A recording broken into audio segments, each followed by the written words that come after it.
designed this thing called Spatial Orchestra.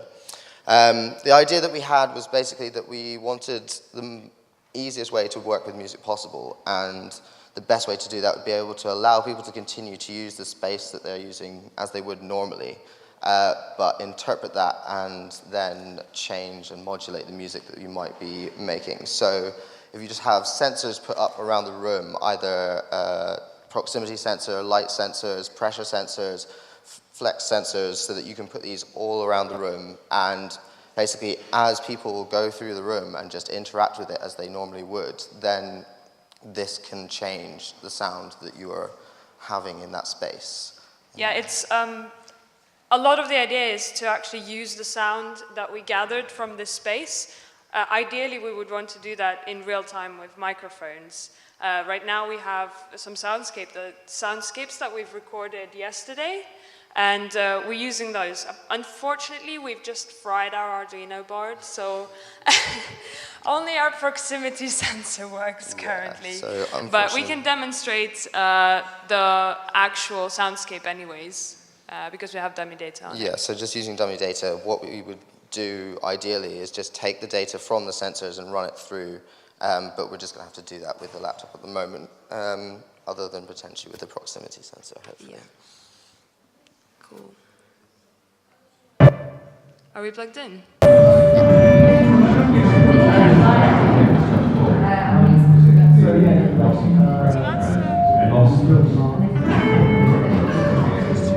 So that's the soundscape in its kind of original form, and the proximity sensor can control the actual volume and intensity.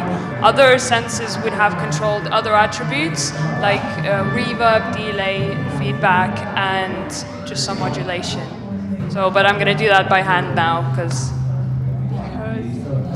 just to get an idea of what it would be like.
So what we liked about this idea was basically that you could have something which started off as maybe like accidental, people going through a room and just experiencing and going through and changing sounds just by walking past the sensor and causing something. But as people started to learn what the sensors were doing, if it becomes more intuitive and you can see how each individual aspect works, you can get some real control over the sounds that you're having, and it's really like quite interactive and quite easy to do.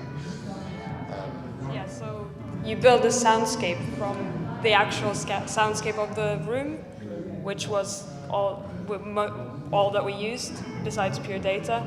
So yeah, that's the idea. Okay, thank you very much, guys. Cheers.